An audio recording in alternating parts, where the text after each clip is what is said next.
Eu queria falar um pouquinho sobre a inevitabilidade da morte em si. Mas antes de começarmos, vamos outra vez pedir ao Senhor Jesus para nos ajudar e abençoar. Senhor Jesus, pedimos a tua bênção sobre aquilo que nós vamos ouvir e falar. Ajuda-nos a entender estas coisas, te pedimos. Amém. Então, nós lemos em Hebreus 9, no versículo 27, diz lá assim: está ordenado a todos os homens morrerem uma vez, vindo isso depois o juízo de Deus. Também no Salmo 39, versículo 4, nós lemos lá o salmista dizendo assim: Senhor, faz-me conhecer o meu fim e a medida dos meus dias. Diz-me qual é, para que eu sinta o quanto eu sou frágil. Então, o grande problema aqui é as pessoas viverem como se não fossem morrer. Nós sabemos que isso faz parte da criação. Se nós formos entender bem as Escrituras, nós lemos, por exemplo, em Eclesiastes 3, versículo 11, diz assim, que Deus fez tudo formoso a seu tempo e também colocou a eternidade no coração do homem. Isto é, segundo a nossa criação, a nossa natureza, nós temos, a nossa Constituição afirma ou deduz que a morte não foi feita para nós. Logo, nós sabemos que vamos morrer por causa das circunstâncias, nós vimos outras pessoas morrerem e tudo mais, e sabemos que também vamos para lá. Mas, em todo o caso, existe algo dentro do coração do homem que é a eternidade. A eternidade está na natureza do homem. Por isso é que muitas vezes as pessoas vivem como se não fossem morrer. Amanhã eu vou fazer isto, daqui a um ano eu vou fazer aquilo, para o ano eu vou fazer outra coisa. E vivem nessa coisa. Quando Deus e as Escrituras também nos querem fazer, querem realçar, querem nos fazer acreditar que nós somos frágeis, que vamos morrer. Por isso é que o salmista diz aqui: Senhor, mostra-me o meu fim para que eu saiba o quão frágil eu sou. E então, normalmente as pessoas só pensam na morte quando estão muito velhas, quando não têm doenças como Alzheimer e assim, ou então quando estão em fase terminal, que o médico lhes diz que tem tantos dias para viver. E é estranho que as pessoas consigam acreditar, consigam crer na palavra de um médico que lhes chega e diz assim: você tem tanto tempo para viver. Eles acreditam, levam essa palavra do médico à letra. Contudo, não levam a palavra de Deus à letra. Não assumem que vão morrer. Não, mas ainda sou jovem. E daí? Há jovens com 10 anos que morrem, com 15, com 20. Há crianças que morrem. Ninguém sabe, se for honesto com ele próprio, ninguém sabe se vai acordar vivo amanhã, se amanhã vai estar vivo, se depois de amanhã vai estar vivo. Ninguém sabe disso. Então, só Deus sabe. Em todo o caso, esta questão de nós assimilarmos o facto, a realidade de que nós vamos morrer, é muito importante por muitas razões. Para já porque revela a fragilidade da vida humana. E podíamos também falar da fragilidade da Terra, do mundo, por cá e tudo mais, mas a Terra está cá há muitos anos, mas também vai acabar. E esta questão da morte demora, custa a entrar na mentalidade da pessoa. Normalmente as pessoas não querem falar sobre ela, não querem encarar o facto de que vão morrer. Mas é necessário que isso aconteça. Nós vemos, por exemplo, na genealogia, em Gênesis, quando as pessoas, como Adão, os filhos dele, Noé e todos mais, foram criados e viveu tantos anos e morreu. Viveu tantos anos e morreu. E Abimeleque viveu tantos anos e morreu. Noé viveu 960 anos e morreu. Então, parece-me que as Escrituras querem dar o ênfase no facto de eles terem morrido, independentemente de quanto tempo viveram aqui na Terra. Então, cabe-nos a nós interiorizar este facto sem que nos faça sair da realidade das coisas. Porquê? Porque nós podemos vencer a morte.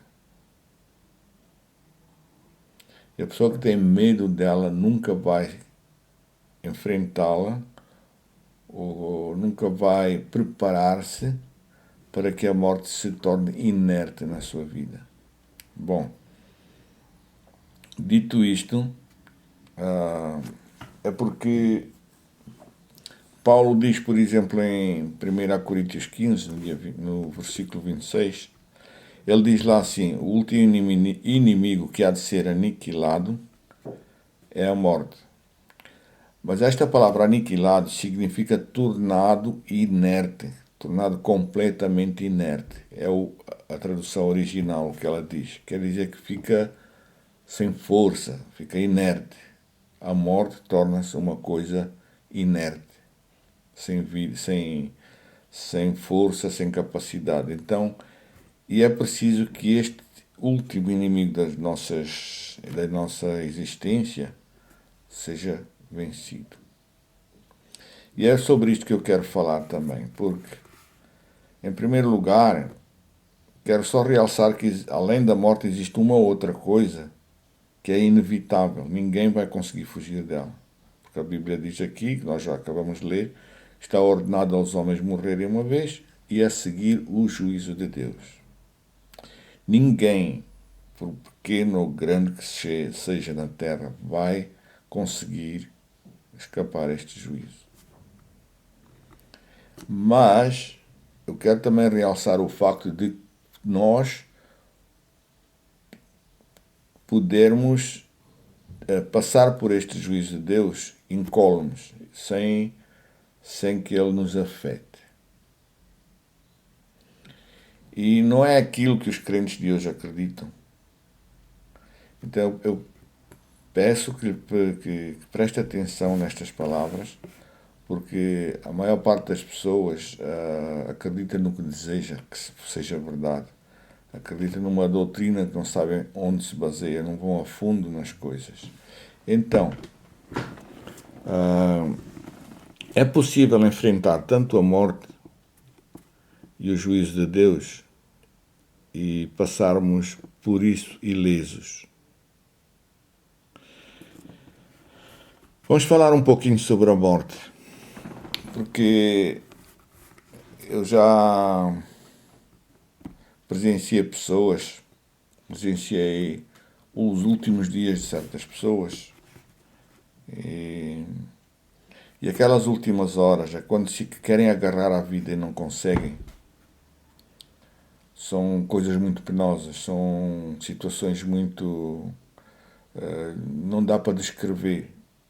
É que todos ali se sentem incapazes, se sentem frustrados, não conseguem, ninguém consegue fazer nada quando alguém encara a morte de frente. Nem o próprio.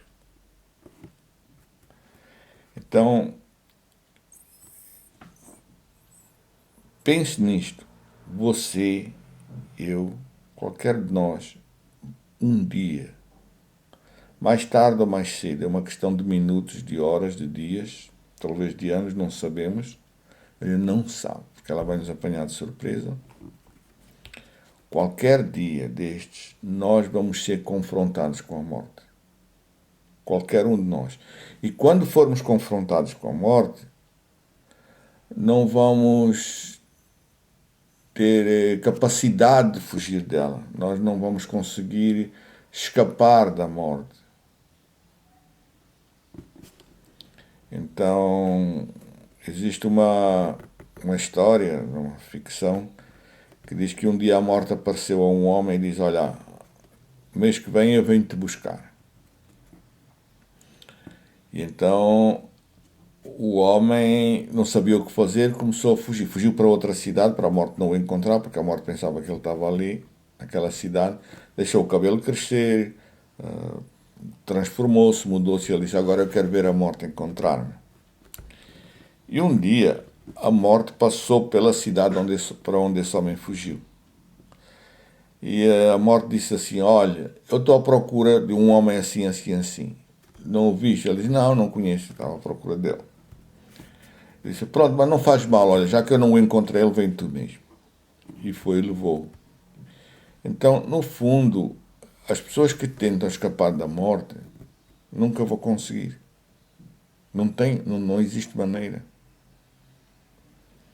E quem fala da morte, fala da ressurreição também. Ninguém vai conseguir ressuscitar-se a ele próprio. Como há pessoas aí que congelam os corpos quando morrem, quando a ciência conseguir alguma coisa, é somente se for trazido à vida. São pessoas que não acreditam em Deus, não acreditam na eternidade, mas sabem que ela existe. Quer dizer, no fundo, eles endurecem-se contra essas coisas. Agora é o seguinte: a hora da morte vai ser uma hora de solidão ou não. Mas se você não estiver com Deus, lembre-se disto, mesmo que você esteja com Deus, na hora da morte, mesmo que alguém lhe esteja segurando a mão, não vai resolver nada. Você vai se sentir muito só. É você e a morte. Ninguém vai conseguir tirar-lhe esse sentimento de solidão, esse sentimento de estar sozinho, enfrentando uma coisa que você não consegue dominar, não consegue resolver, não consegue evitar. E então você vai se sentir completamente incapaz também. Além de ter uma solidão, tipo, você está só naquela situação, ninguém vai conseguir ajudá-lo, nem anjos, ninguém. Você vai se sentir completamente incapaz. Eu não consigo escapar da morte. Deve ser um sentimento terrível para quem não tem nele a capacidade, a vida, o poder da graça que consiga tornar esta morte inerte, ainda que morra fisicamente. Porque o Senhor Jesus disse assim: aquele que crê em mim, ainda que morra, viverá para sempre. Bem, então esta inevitabilidade vai existir ali. Você não consegue evitar, você torna-se completamente incapaz. Olha o que eu estou a dizer, não é a pessoa do lado. É você, sou eu. Vamos passar por isso. E por muita companhia que você tenha ali, por muitas orações que faça a seu respeito, por muitos abraços que receba naqueles minutos finais, nada vai tirar do seu coração esse sentimento de incapacidade, de solidão e de inevitabilidade. Você não consegue evitar. Nós lembramos, por exemplo, de Karl Marx, o fundador do comunismo. Ele fundou o comunismo por causa do ódio que sentia de Deus. Porque o Karl Marx dizia-se ateu, mas ele não era ateu. Ele propagou o ateísmo. Mas para quem não sabe, e isto está comprovado que o Karl Marx era um satanista. Antes de se tornar satanista, ele foi crente bíblico. Só que desviou-se de Deus e ficou com um ódio tão grande de Deus que resolveu tornar-se satanista, foi para o lado do inimigo, sabendo que ia ser destruído. Tanto que ele sabia que ele disse, estas palavras estão escritas, estão faladas por ele. Ele disse assim, eu vou para o inferno, mas comigo vou levar muitas pessoas também. Vou levar muita gente comigo. Então, ele não era ateu, como as pessoas dizem. Tanto que, não se esqueça, tudo o que eu estou a dizer aqui está comprovado, escrito, e não apenas por uma testemunha nem duas, mas por várias e muitas. Na hora da morte dele, na União Soviética, onde ele morreu, ele começou a apontar assim, ninguém, entrando em pânico, estava em pânico, sabia que a hora dele tinha chegado. O que ele estava a apontar, ninguém sabe, mas nós poderíamos imaginar o que era. Aquele Deus contra quem ele se rebelou e contra quem ele decidiu operar depois da sua morte, através dos escritos que ele fez, através do comunismo e tudo mais, que ele começou, que ele fundou, aquele Deus confrontou naquele dia, provavelmente. Nós não sabemos porque que ele morreu a apontar assim o dedo. E isto está comprovado, é verdade. Então, o que nós queremos aqui é que isto não aconteça consigo. Que quando você olhar e ver como Estevão olhou para os céus e viu o Senhor Jesus e disse, olha, Senhor, recebe a minha alma, estou aqui. E o rosto dele brilhava de alegria, brilhava. Então, isso é o que nós queremos que aconteça consigo na hora da morte. É o que nós todos desejamos. E isso é possível para qualquer um de nós. Então, aí não vai ser uma morte de solidão, de incapacidade, mas você vai estar entregue não à morte, mas à vida. Você não vai estar a entregar-se à morte, a render-se a ela. Você vai estar a render-se à vida que nunca mais termina. E é aí que nós queremos chegar. Por isso, esta morte torna-se inerte e incapaz. E não vai sugar a pessoa para as profundezas do inferno. Então, é destas coisas que eu queria falar hoje. Eu poderia mencionar também aqui que a Bíblia, quando fala em morte, também fala noutro tipo de morte. E fala na morte espiritual, a morte onde a pessoa não tem a vida de Deus, mantém o sopro que Deus deu inicialmente, quando criou Adão e Eva, mas aquela vida abundante não existe na pessoa. Por quê? Porque ela está separada da vida. Separada da comunhão com Deus.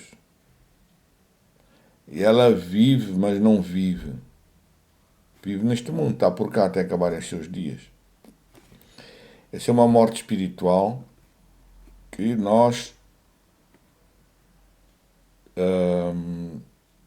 podemos e devemos evitar agora.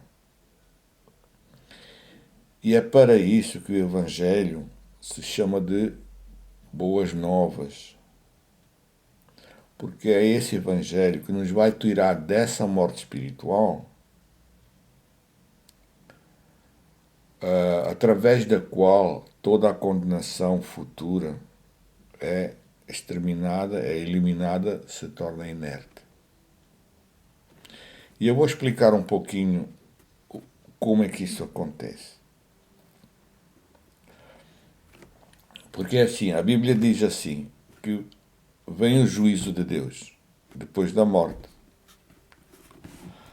E então, a questão aqui é que a pessoa, na hora da morte, precisa estar em tal comunhão com Deus, em plena comunhão com Ele, porque naquele momento só essa comunhão é que vai valer. Não vai ser a família do meu lado que não vai valer. Não vai ser o médico nem os medicamentos, nada vai valer. A única coisa que me vai valer ali e que me vai dar enorme alegria na hora da morte é eu manter essa comunhão com o Senhor Jesus e que ela seja real. Ali é que nós vamos ver se a comunhão que você tem com Deus é verdadeiramente real ou se é uma coisa de crença, de fingimento, de esforço, sei lá. Porque os crentes de hoje não são verdadeiros crentes. A maioria, a grande maioria. São crentes que se acham crentes. Ficam se achando. Mas na hora da morte é que nós vamos ver que tipo de comunhão é que você tem com Deus. Qual a realidade dessa comunhão. Não qual é a crença dessa comunhão. Ali é que nós vamos ver. Ali vai ter muitas surpresas, vai haver muitas presas. Pessoas vão dizer, mas Senhor, eu te conheço. Eu digo, mas o Senhor Jesus vai dizer, eu nunca vos conheci. E não vai ser nada agradável ouvir essas coisas das bocas de Deus. E mesmo que Deus, se o Senhor Jesus sussurrar essas palavras dentro de nós, vai ser como uma trombeta. Tal vai ser o susto, tal vai ser a surpresa. E depois tem uma coisa que vai acontecer também, é que nós sabemos depois, naquele momento, vamos ter noção da eternidade. Ou para um lado ou para o outro. Ou morte eterna ou vida eterna. E isso nós vamos saber na hora da morte. Bom, então esta morte é inevitável, mas pode tornar-se inerte se em vida aqui na Terra nós alcançarmos a promessa de Deus, que é uma comunhão viva, ativa, real, verdadeira, sem nenhuma ficção, sem nenhuma falta de sinceridade, que seja uma comunhão real. E aí esta morte vai se tornar inerte. A outra coisa que nós sabemos, vamos saber que é inevitável, embora nem todos tenham essa percepção agora, mas vão ter assim que morrerem, é o juízo de Deus.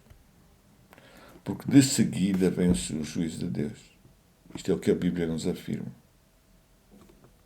Então, as pessoas vivem aqui neste mundo como se nunca fossem ser julgadas. Como se nunca fossem ser apresentadas diante do tribunal de Deus. Independentemente se ela acredita em Deus ou não acredita, ela vai comparecer neste juízo. E não importa se você acha que vai viver muito, não vai viver muito, não importa se você acha que não existe Deus, ou que se existe Deus, ou que não existe juízo, ou que não existe juízo, você vai passar por lá. E é nesta certeza que você deve basear o seu foco. Porque o amor de Deus está à sua espera, mas a ira de Deus também. O Senhor Jesus, Deus disse, diante de ti está a vida e diante de ti está a morte. Escolhe a vida. Então, este juízo de Deus como é que nós podemos passar incólumes pelo juízo de Deus? Porque existem muitas mentiras por aí nos púlpitos de hoje. Vou realçar aqui ali uma das que me lembrar, não é? Uma delas diz assim que, por causa do Senhor Jesus, Deus vai olhar para nós como se nós nunca tivéssemos pecado. Isto é, o Senhor Jesus foi crucificado na cruz, pagou pelos nossos pecados. E então, quando nós morrermos, sendo crentes, Deus vai olhar para o Senhor Jesus e não vai olhar para os nossos pecados. E eu digo-vos que não sei dizer se isso é meia verdade, se isso é meia mentira. Mas, no fundo, não é verdade. A verdade é que a Bíblia afirma que nós, crentes, também passaremos pelo juízo de Deus. Pedro diz assim, o juízo de Deus começa pela casa de Deus. Deus não vai julgar o mundo primeiro, vai julgar primeiro a casa dele, os crentes.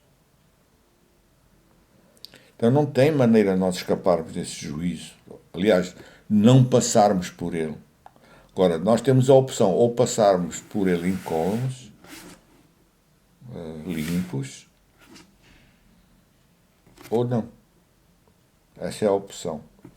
E agora, como é que nós chegamos a ponto de não sermos condenados nesse dia do juízo?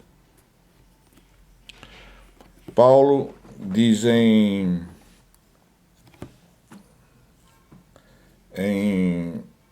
Coríntios, em 1 Coríntios 11, a partir do versículo 31, eu vou ler. Diz assim, porque se nós nos julgarmos a nós próprios, não seremos julgados. A outra tradução que diz assim, se nós nos julgássemos a nós mesmos, não seríamos julgados. Vai dar no mesmo, né? Essa é uma questão de palavras aqui. E isto fala de quê? Fala de que nós nos julgarmos agora, como através do próprio juízo de Deus, não com as nossas ideias, não através da nossa doutrina, não através daquilo que nós acreditamos, mas através da realidade da presença de Deus.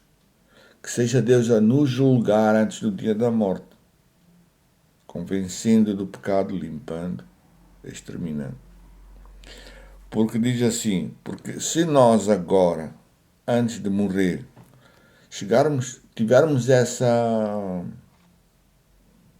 graça, esse privilégio de sermos julgados por Deus, diz lá no versículo 32 de 1 Coríntios 11, diz assim, porque quando nós somos julgados, não vamos ser condenados, vamos ser repreendidos pelo Senhor para não sermos condenados com o resto do mundo.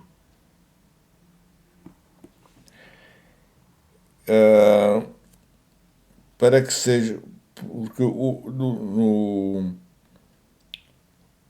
a questão aqui é nós permitirmos ou passarmos pelo juízo de Deus agora nesta presente vida. E para você passar por lá, você não pode ter uma crença, você não pode ter uma fé, não pode dizer aqui, eu sou evangélico, eu sou católico, isso não vai resolver nada. O que vai resolver aqui é a realidade da presença de Deus. Você se apresentar diante dele como juiz eterno. E que essa presença dele seja real. Não seja como aquelas pessoas que dizem, Deus está aqui hoje na igreja. A gente entra lá e não vê Deus nenhum lá.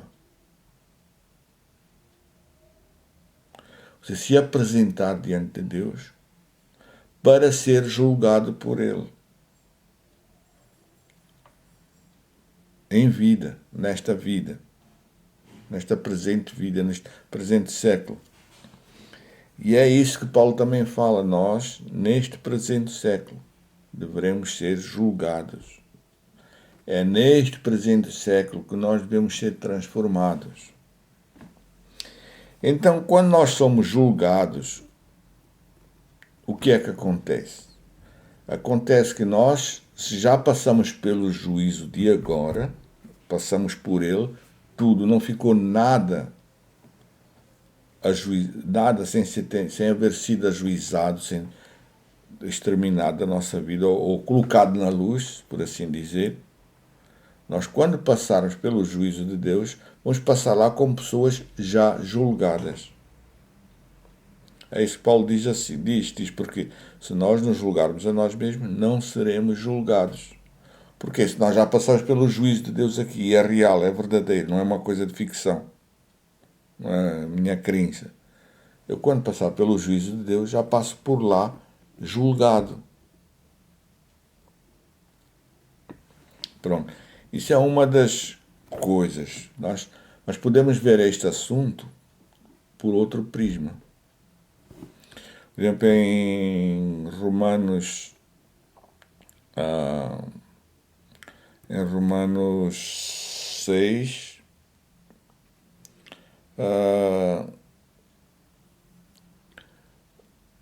pronto, não vou falar de tudo o que diz lá porque são muitas coisas. Em Romanos 6,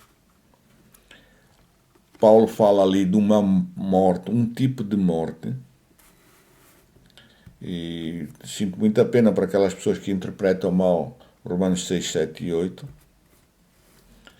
Mas o que ele está a falar aqui é que vai existir uma morte de um transgressor. Ele diz lá assim, por exemplo, no versículo 5, no versículo 5, diz assim, porque se nós formos plantados com Jesus na semelhança da sua morte, porque ele usa aqui a palavra semelhança, também o seremos na sua ressurreição. Quer dizer que nós, e depois nós vamos ser plantados nessa morte. Qual é a morte que o Senhor Jesus já passou? Ele morreu para o mundo e para o pecado. Então, nós somos plantados nesse tipo de morte. E continua lá dizendo, sabendo isto, que o nosso velho homem é crucificado com ele, para que o corpo do pecado seja desfeito, a fim de não servirmos mais o pecado. Pois diz no versículo 7, diz assim, aquele que está morto está justificado do pecado. Escutem a palavra, aquele que está morto. Então, um morto é um morto. Há muitas pessoas, eu já vi muitos pregadores, não foi um, nem dois, nem três, nem quatro, muitos. E assim, nós devemos nos considerar mortos. Mas como é que eu me vou considerar morto se não estiver realmente morto? Agora, a questão é que nós temos que estar mesmo mortos e depois as minhas ideias têm que ser atualizadas na minha mente. Dizer, olha, mas a verdade dos factos é que eu estou morto. Se eu estiver verdadeiramente cheio de Deus, do Espírito Santo. É esta plenitude de vida que nos vai trazer uma morte para o mundo e para o pecado, vai nos trazer uma vida para Deus. Vamos conseguir morrer verdadeiramente. Então é o seguinte. Imaginemos que alguém cometeu um crime aqui, um crime qualquer, de roubo, assassinou alguém, maltratou alguém, proferiu palavras que não deveria ter e vai a juízo. Ele sabe que vai a juízo por causa disso, foi preso. Mas esta pessoa morre.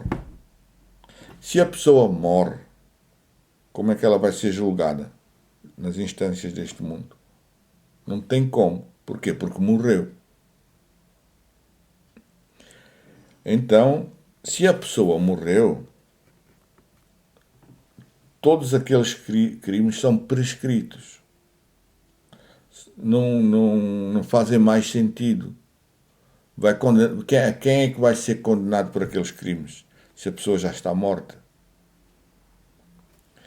E é isto que Romanos 6, 7 e 8 nos querem fazer passar. É que, pronto, eu não vou falar do processo, nisto já fiz outros vídeos sobre isso, sobre Romanos 7 e o que é que significa verdadeiramente. Mas significa que a pessoa estando morta porque se entregou a Cristo, a pessoa estando morta para o pecado, quer dizer que o pecado nele está tão morto, o transgressor não existe mais, porque morreu. Se o transgressor morreu, não vai ser condenado, porque já está morto. Eu não vou falar agora, podem assistir outros vídeos, mas não vou falar agora do processo, como é que se chega a esta morte. Pronto, não é isso que estou a falar. Estou a falar do facto que isto acontece. Então, se a pessoa morre para o pecado, está morta, não tem mais condenação possível sobre ele, porque ele está morto. E é esta ideia que Paulo nos quer fazer passar em Romanos 6, e 7 e 8.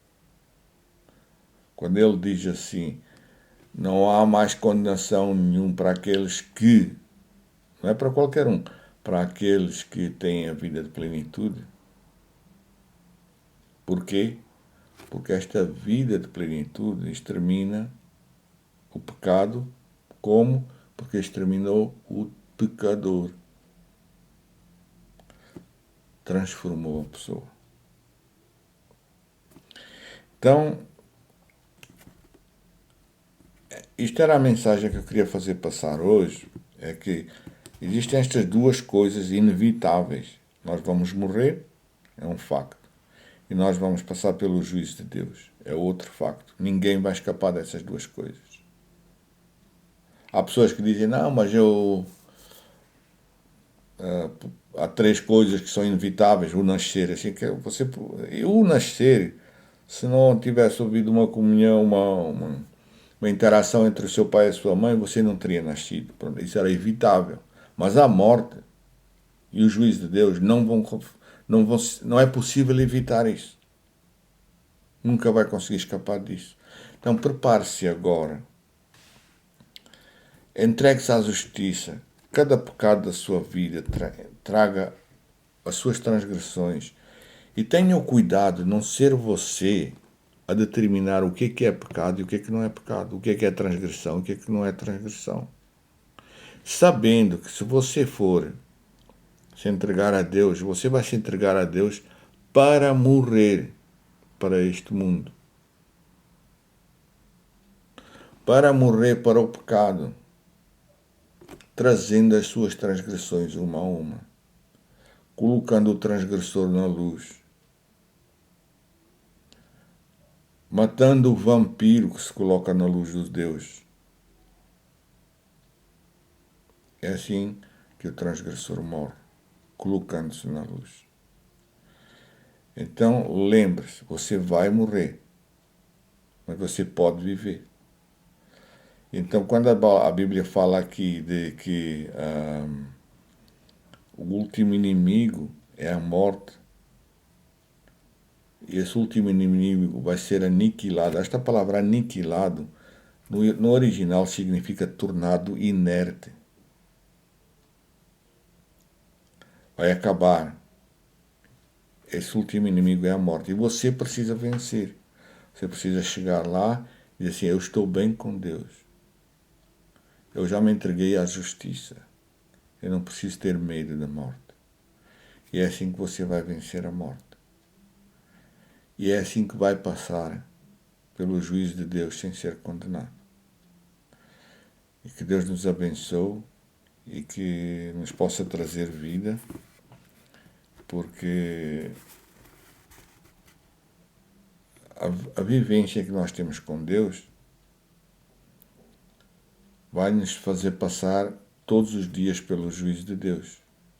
E o juízo de Deus não somente condena aquilo que está certo, não extermina aquilo que está errado, que não está certo, mas também, quer dizer, Deus não somente absolve, Deus extermina o transgressor, se o transgressor morreu, acabaram as suas culpas, mas também exalta o santo, o purificado.